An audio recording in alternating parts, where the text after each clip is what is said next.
Des flammes jaillissaient du sol comme une fontaine géante. À cause de la chaleur intense, on ne pouvait pas s'approcher à moins de 250 à 300 mètres. Plus près, il faisait beaucoup trop chaud.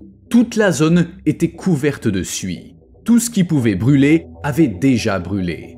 C'était une terre morte, calcinée. Pourtant, le feu ne s'éteignait pas. Les animaux de la région se comportaient bizarrement. Pour endiguer la chaleur, un remblai de sable a été érigé autour des flammes en hiver.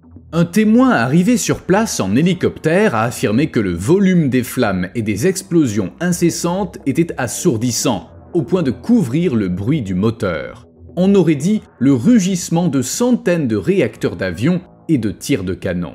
Les flammes s'élevaient vers le ciel, et autour, des tourbillons de sable apparaissaient et disparaissaient çà et là. La nuit, des vols d'oiseaux migrateurs et des essaims d'insectes, attirés par la lumière, se retrouvaient piégés dans cette danse de morts enflammés et s'embrasaient avant même de toucher le sol. S'approcher des flammes était presque impossible, mais les foreurs travaillaient juste à côté du feu et du puits. Ils faisaient tout leur possible pour éteindre l'incendie, mais la zone s'apprêtait à vivre quelque chose de bien pire qu'un simple incendie. Une explosion nucléaire.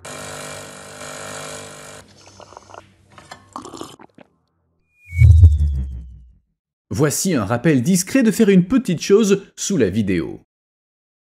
Le feu dont on va parler aujourd'hui a démarré dans le champ gazier d'Urtabulak, près du petit village steppique d'Urtabulak, en Ouzbékistan. Ce champ était exploité à l'époque soviétique, quand l'Ouzbékistan faisait partie de l'URSS. Il est situé à 160 km au sud-est de l'ancienne Boukhara, une des villes les plus importantes de l'histoire de l'Asie centrale. Mais ce qui nous intéresse, c'est le champ lui-même et ce qui s'y est passé. Le 1er décembre 1963, des géologues locaux étaient de garde de nuit. Le forage était en cours. La foreuse soviétique, qui perçait les sables du Kizilkoum, ne rencontrait que peu d'obstacles, traversant grès, marais salants, sol salin et argile. Elle a dépassé la barre du kilomètre, marqué une courte pause, puis continué. Mais vers 2,5 km, la foreuse a atteint une couche rocheuse où du sulfure d'hydrogène était emprisonné depuis des siècles. La pression, selon les sources, variait entre 300 et 350 atmosphères. C'est énorme, 6 fois plus que la normale. Mais ça n'aurait eu aucune conséquence sans l'action des humains. La foreuse a percé la roche et le fluide utilisé pour équilibrer la pression s'est révélé trop léger. Ce n'est que plus tard qu'on a inventé des épaississants spéciaux, mais dans les années 60, ça n'existait pas. Résultat, la différence entre la pression hydrostatique de la colonne et celle du champ d'Urtabulak est devenue énorme. La gigantesque foreuse a été propulsée vers le haut et un ouvrier a été projeté à plusieurs dizaines de mètres sur le sable. Il a fallu du temps avant que l'on ne détermine la cause de l'incendie. Une erreur avait été commise pendant le forage. L'équipe avait ignoré les consignes et foré le puits sans équipement spécial en acier capable de supporter une telle pression. C'est pourquoi la foreuse avait été éjectée. Heureusement, une seule personne a été blessée, les autres se tenaient plus loin. Puis, la physique a pris le relais et après les structures métalliques tordues, un puissant jet de gaz a jailli du puits. Une étincelle s'est formée et une boule de feu de 120 mètres de haut a illuminé le désert. On pouvait la voir à plus de 200 km de distance. D'où venait l'étincelle? Il y a plusieurs théories, soit de l'électricité statique, soit d'une minuscule particule de métal chauffée au rouge détachée de la foreuse. C'est pourquoi, après l'accident, on a commencé à utiliser des alliages spéciaux capables de résister à des environnements aussi hostiles. Mais à l'époque, on en était loin et le feu ne faisait que commencer. Les habitants ont attribué à l'événement des raisons religieuses. Et plus tard, des rumeurs ont circulé évoquant l'esprit d'un vieil homme qui apparaîtrait en temps de crise. Évidemment, aucune preuve d'une telle chose n'a émergé, mais on sait que la petite équipe de forage a dû courir sur près de 500 mètres pour s'éloigner du foyer de l'incendie, car même à 300 mètres, le feu leur brûlait le visage. Impossible de parler, le brasier rugissait trop fort. À ce moment-là, personne ne savait que l'extinction du feu prendrait 3 ans. Dans l'immédiat, les gens restaient là, essayant de comprendre ce qui se passait, pendant que le dispositif anti-explosion au sommet du puits fondait sous la pression. Les flammes semblaient grandir encore et la chaleur devenir plus intense. Pourtant, la situation pouvait difficilement être pire. Maintenant, prenons un instant pour nous éloigner du feu et examiner le contexte historique, car il a son importance. En 1957, l'URSS était en retard sur les principaux pays producteurs de pétrole et de gaz. C'était notamment dû à la faiblesse des études géologiques et aux normes de forage d'avant-guerre. En revanche, la seconde moitié du XXe siècle a été marquée par une extraction accrue d'hydrocarbures. Après que les dirigeants ont fixé pour objectif de rattraper et dépasser leurs concurrents, une véritable chasse aux hydrocarbures a commencé, pour des raisons de prestige, mais aussi d'amélioration du niveau de vie. Le problème, c'est que quand on veut tout faire le plus vite possible, eh bien, ça ne se finit pas toujours bien.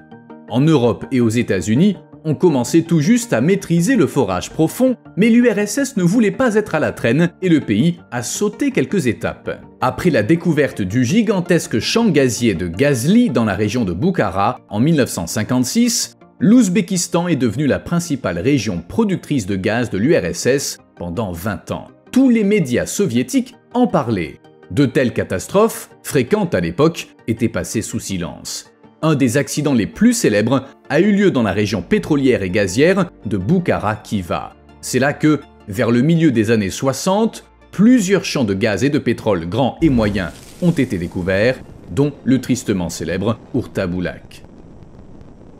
Ainsi, les flammes ont surgi. Cet immense brasier a brûlé pendant presque 3 ans, pour être exact, 2 ans et 9 mois.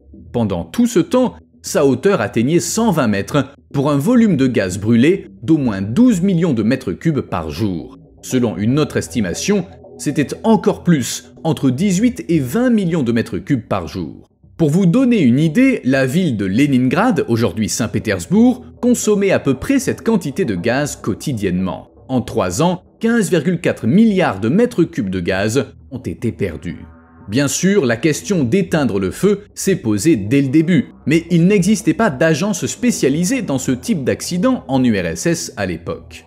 D'habitude, on faisait appel aux bonnes volontés sur place, mais tous les ouvriers, volontaires et géologues du pays n'auraient pas suffi à maîtriser un tel brasier. Finalement, les services du ministère de la Géologie de l'URSS et de l'Ouzbékistan ont été mobilisés pour s'attaquer au feu. La situation était rude, mais les scientifiques ont essayé toutes les méthodes connues. Au début, on a tenté d'installer des canaux de dérivation pour rediriger le gaz afin qu'il brûle sans danger. Mais pour ça, il fallait refroidir la zone autour du brasier et donc s'en approcher. En janvier 1964, l'armée est entrée en jeu. On a tenté d'arrêter le feu avec des salves d'artillerie, mais ça n'a pas marché. En revanche, les obus ont détruit les dispositifs anti-explosion endommagés et dégagé le sommet du puits des métaux qui alimentaient le feu. L'armée a utilisé des munitions à blanc, néanmoins ça demandait une grande précision. Si l'artillerie avait touché les structures situées sous les dispositifs de protection, le plan aurait pu échouer. Puis, une fois les dispositifs détruits, on a commencé à refroidir la zone en projetant de l'eau avec des lances à incendie. Les jets d'eau ont permis de réduire la hauteur des flammes au-dessus du puits à environ 10 mètres, après quoi on a enfin pu s'approcher et installer les canaux de dérivation.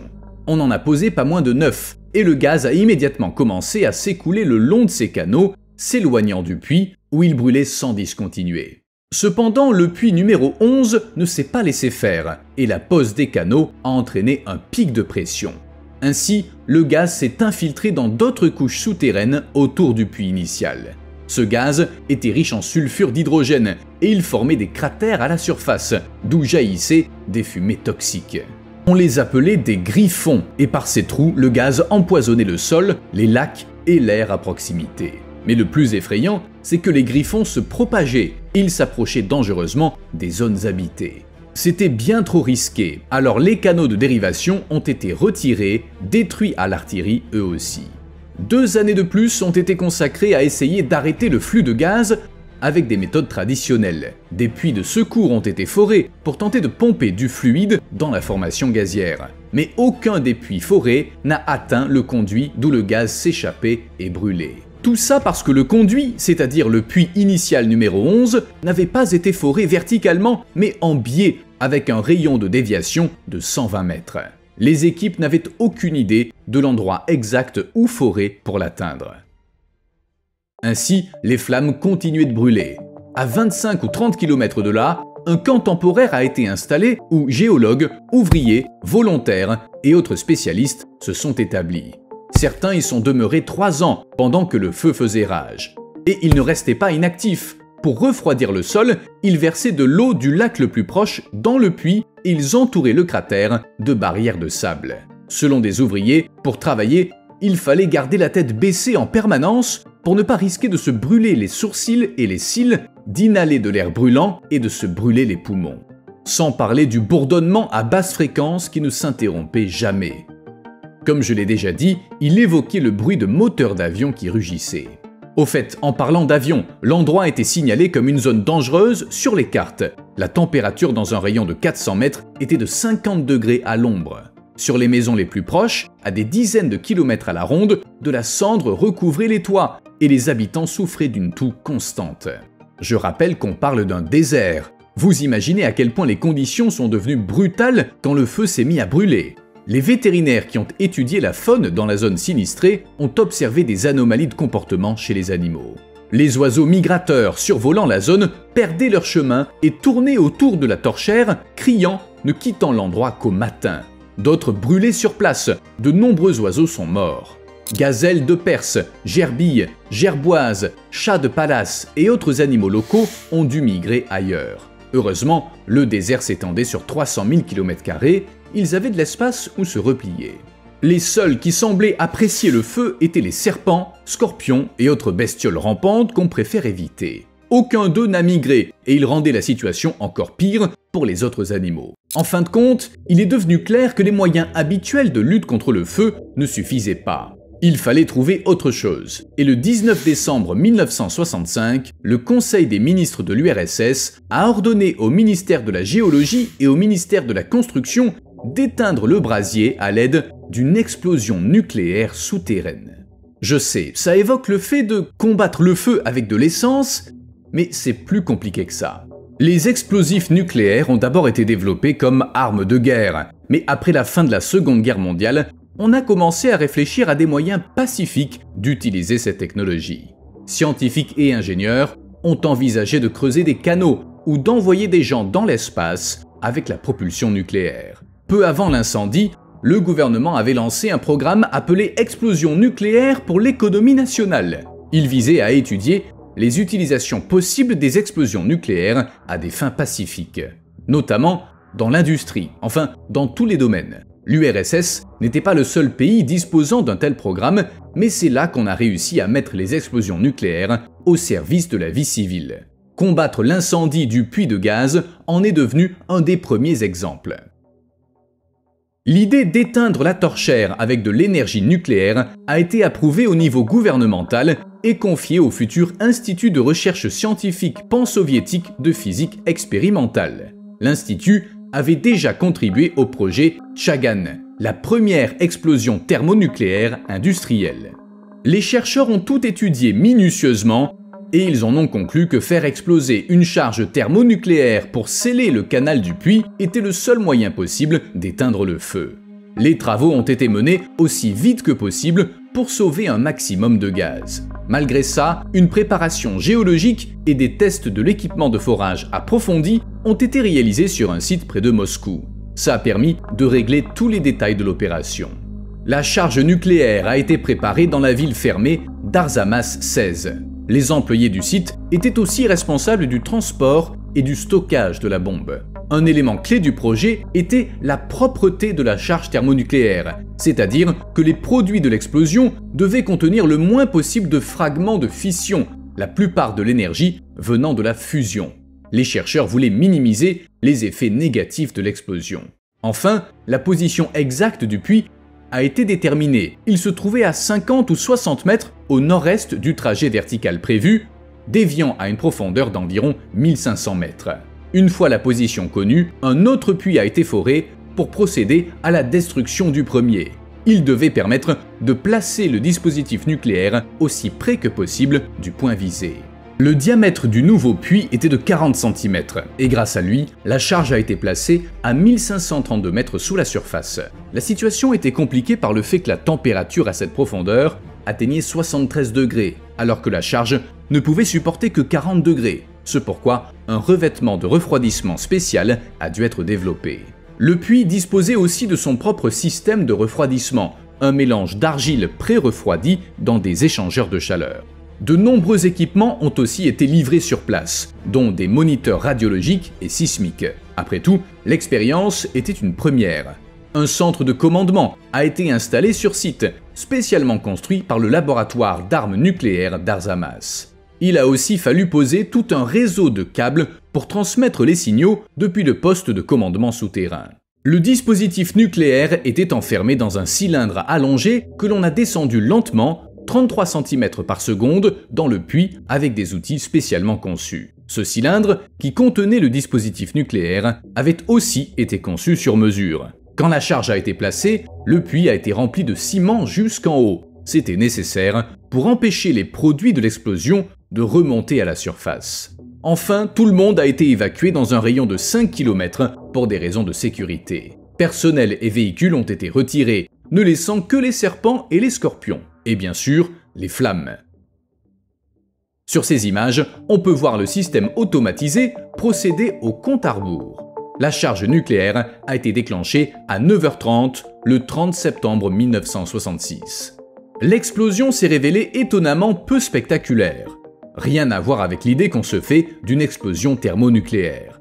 Le sol a tremblé, il y a eu un grand fracas et un nuage de poussière s'est formé. La secousse a fait bouger la caméra qui enregistrait l'événement. Mais l'essentiel, c'est que les flammes ont lentement, puis de plus en plus vite, perdu en taille jusqu'à disparaître complètement. Pour la première fois en 1064 jours, le silence s'est fait. Comme les scientifiques l'avaient prévu, le puits de gaz a été fermé par le déplacement des roches et la flamme s'est éteinte par manque de combustible. Le coordinateur de l'extinction à Hurtabulaq a raconté « Je n'oublierai jamais cette scène fantastique, irréelle. Toute la vallée a été illuminée par une lueur phosphorescente. Des milliards de grains de sable se percutaient en formant des étincelles. Puis le sable s'est posé, la poussière est retombée. Et la flamme s'est rallumée, mais seulement un instant. C'était le gaz flottant en surface qui finissait de brûler. Le silence qui a suivi n'était brisé que par le gargouillement du mélange de ciment pompé dans le puits par des tuyaux spéciaux. Et les radiations après l'explosion. Des avions de sécurité radiologiques ont survolé l'épicentre peu après, mais ils n'ont détecté ni radiation élevée, ni traces de méthane. Les niveaux de radiation au sol étaient également dans la norme. Ainsi, l'expérience a été considérée comme un succès sous tous les angles. La charge nucléaire a permis de résoudre un problème qui restait insoluble depuis 3 ans. Il ne restait plus qu'à sceller le puits. Cependant, le sol alentour est resté chaud longtemps et de petits geysers bouillonnaient partout. Les roues des voitures devaient être refroidies avec des jets d'eau pour ne pas fondre. Alors, que s'est-il passé exactement sous terre ? Eh bien, le plan prévoyait l'explosion d'un dispositif nucléaire d'une puissance de 30 kilotonnes à environ 25 à 50 mètres du forage initial. L'analyse géologique montrait que le forage devait être scellé à une profondeur d'environ 1500 mètres. C'est à cette profondeur que les scientifiques avaient trouvé des dépôts de grès sous une épaisse couche d'argile, laquelle était assez imperméable pour sceller le puits. Le concept était simple, l'explosion créerait une onde de choc et cette onde ferait s'effondrer la roche, scellant le forage. Plus de gaz, plus de feu. Pour préciser, 30 kilotonnes, c'est l'équivalent de 2 fois la bombe larguée sur Hiroshima. L'explosion était très puissante. C'est peut-être pourquoi des rumeurs parlent de tests d'armes nucléaires soviétiques, même si aucune source sérieuse n'a confirmé ça. Le champ gazier est situé à 1500 km au sud-ouest de la région de Semipalatinsk, qui était un site d'essai nucléaire. En fait, l'automne 1966, quand l'explosion a eu lieu, était une période très active pour le programme d'essai nucléaire soviétique. L'Institut sismologique de Suède a d'ailleurs détecté une explosion en Asie centrale le 30 septembre. Et la date correspond. 20 jours plus tard, le même institut et la Commission américaine de l'énergie atomique ont détecté une autre explosion. Enfin, le 27 octobre, la Commission a enregistré une explosion d'une puissance d'environ 1 mégatonne, soit 1 million de tonnes de TNT, plus que n'importe quelle explosion souterraine aux États-Unis. Bref, l'explosion sous la Torchère pourrait avoir fait partie d'un projet de test secret, mais il est peu probable qu'on connaisse un jour la vérité. Et les radiations après l'emploi d'une telle méthode de lutte contre le feu? Après tout, dans explosion nucléaire, il y a nucléaire, quoi qu'on dise. En fait, selon les recherches actuelles, on ne peut pas dire que cette méthode ait été sans danger. À l'époque, l'idée était que les couches souterraines filtreraient les radiations et que tout irait bien. Mais selon certains universitaires, une petite quantité de radionucléides dangereux aurait quand même pu atteindre les gens malgré la grande profondeur. En 1994, des sismologues ont découvert que les explosions souterraines peuvent avoir des conséquences négatives des années et même des dizaines d'années plus tard, à des distances de plusieurs milliers de kilomètres. Par exemple, de petits mouvements sismiques, des répliques, peuvent être ressentis jusqu'à 3000 km de l'épicentre. D'autres conséquences sont liées à la géologie de la région où ces tests ont eu lieu. On y trouve des fissures, des failles et des cavités qui peuvent entraîner des émissions spontanées de pétrole, de radon et de sulfure d'hydrogène. Et même si on décide d'ignorer les conséquences, éteindre un incendie avec une explosion nucléaire, ça coûte cher. Il faut prendre en compte le coût du matériel, le travail des scientifiques, la main-d'œuvre, les calculs de risque, ainsi que la livraison de la bombe, le forage, les mesures de sécurité avant l'explosion et la gestion des conséquences. Mais ça, c'est de nos jours. Il y a 40 ans, la situation était différente. La fermeture du puits a sauvé des milliards de mètres cubes de gaz et l'expérience a été vue comme un succès. Comme on peut le lire dans un rapport du gouvernement américain de 1996, l'URSS a continué à utiliser des explosions nucléaires pour éteindre des incendies. En plus de celui dont on a parlé aujourd'hui, d'autres incendies se sont produits en Ouzbékistan sur le site Pamuk en 1968, au Turkménistan sur le site Krater en 1972 et en 1981 dans l'okrug autonome des Nenets sur le site Pirit. La dernière tentative en 1981 n'a pas réussi. L'explosion n'a pas pu sceller le puits, sans doute car il avait été mal localisé. La Torchère a continué de brûler pendant 1 an, et après ça, elle a été éteinte de manière classique, en forant un trou et en y coulant du béton. Depuis, l'emploi d'explosions nucléaires à des fins pacifiques, eh bien, disons que l'idée a perdu en popularité. Pour plusieurs raisons, mais surtout à cause du risque de contamination radioactive, de prolifération nucléaire et de vol de dispositifs nucléaires. Le programme soviétique lui-même a été arrêté après l'introduction de moratoires sur les essais nucléaires à la fin des années 80 et au début des années 90. De 1967 à 2022, selon le ministère des Situations d'urgence, plus de 500 puits de pétrole et de gaz à ciel ouvert ont été bouchés. La plupart sans l'aide d'explosions nucléaires. Quant à l'exploitation du champ d'Ourtabulak, il a été interrompu par l'incendie, mais il a repris vers 1969. Un gazoduc a aussi été construit depuis le champ jusqu'à l'usine de traitement de gaz de Moubarek, 80 km au nord. Quant à l'utilisation d'explosions nucléaires à des fins pacifiques, l'idée est régulièrement remise sur le tapis. Le 20 avril 2010, une plateforme pétrolière a explosé dans les eaux du golfe du Mexique, causant le déversement de 760 millions de litres de pétrole dans la mer. La fuite a été découverte l'après-midi du 22 avril 2010, quand une grande nappe de pétrole a commencé à se répandre sur le site de l'ancienne plateforme. Le pétrole a continué de couler pendant 87 jours et on ne pouvait pas l'arrêter, alors on a évoqué l'idée d'utiliser une bombe nucléaire.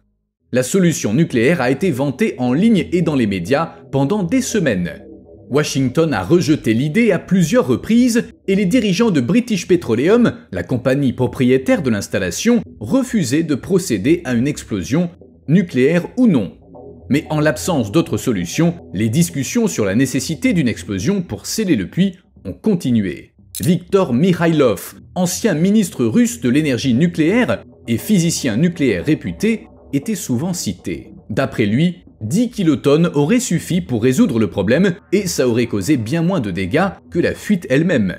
Et ça n'aurait pas coûté plus que les 2,2 milliards d'euros que British Petroleum avait déjà déboursé en nettoyage et en compensation à la date de l'interview. Finalement, le coût total du nettoyage, des frais et des amendes a dépassé 59,8 milliards d'euros. Même l'ancien président Bill Clinton a exprimé son soutien à l'idée d'une explosion pour stopper la fuite, mais il souhaitait une explosion classique plutôt que nucléaire. En fin de compte, je l'ai dit, personne n'a rien fait exploser.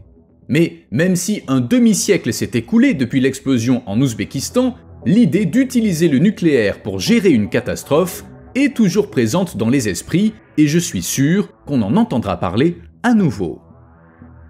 À plus.